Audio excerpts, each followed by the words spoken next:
ভারী খাবারের পর অনেক সময়ই ডায়রিয়া দেখা দেয়। তো এই ডায়রিয়াতে আপনার হাতের কাছে যদি হোমিওপ্যাথি ওষুধ থাকে তো সেটা কিন্তু খুবই যথেষ্ট কার্যকারী। এই ধরনের সমস্যা সাধারণত অতিরিক্ত খাওয়া, মশলাদার খাওয়া, তৈলাক্ত খাবার, অ্যালকোহল, হজমের দুর্বলতা থেকেই হয়ে থাকে। হোমিওপ্যাথিতে রোগীর যে উপসর্গ সেই অনুযায়ী ওষুধ দেওয়া হয়। ভারী খাবারের পর ডায়রিয়া ব্যবহৃত যে ওষুধগুলো হলো সেগুলোর মধ্যে প্রথম হচ্ছে ন্যাক্সবম। অতিরিক্ত খাওয়া, মশলাদার খাওয়া, এরপর ডায়রিয়া হলো, আপনি ন্যাক্সবম খেলেন। পেটে ক্র্যাম্প, টক, ঢেকুর, অস্বস্তি হচ্ছে, ন্যাক্সবমিকা।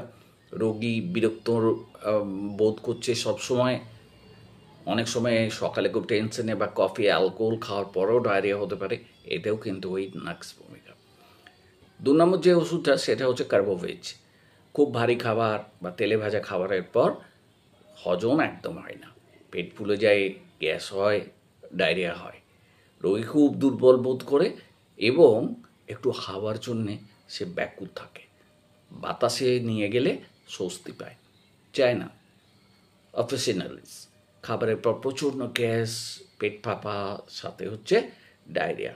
বারবার আপনাকে টয়লেটে যেতে হয়, শরীর দুর্বল হয়ে যায়। আর প্রচুর পরিমাণে খাবার পর যদি এরকম সিমটম দেখা দেয় তৎক্ষণাৎ চায়না অফিসিনালিসকে মনে করবেন। অ্যান্থেমোনিয়াম ক্রোডাম, অতিরিক্ত খাওয়ার পর, বিশেষ করে ভাজা বা ভারী খাবার খাওয়ার পর একদমই হজম হবে না, জিভ সাদা থাকবে, বমি বমি ভাব থাকবে, পাতলা ডায়রিয়া হবে। বাচ্চাদের ক্ষেত্রেও খুব কাজের ওষুধ।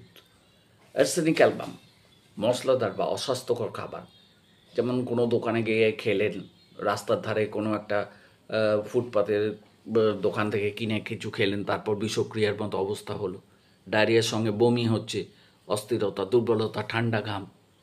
রোগী খালি বলছে যে আমি জল খাবো, জল খাবো, জল খাবো। এতে আর্সেনিক অ্যালবাম খুব ভালো ওষুধ। 30% ওষুধ দেবেন, একদম ওপরে উঠবেন না। প্রতি 1-2 ঘন্টা অন্তর অন্তর ওষুধ দিয়ে যাবেন। কিভাবে দেবেন?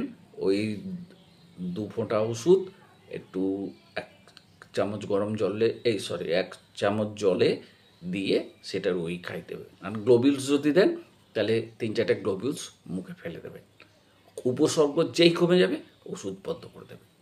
তবে যদি এটা দীর্ঘস্থায়ী হয়, রক্ত ডায়রিয়ার সাথে থাকে, বা একদম যদি ডিহাইড্রেশন হয়, তাহলে দেরি করবেন না, ডাক্তারবাবুর কাছে সঙ্গে সঙ্গে নিয়ে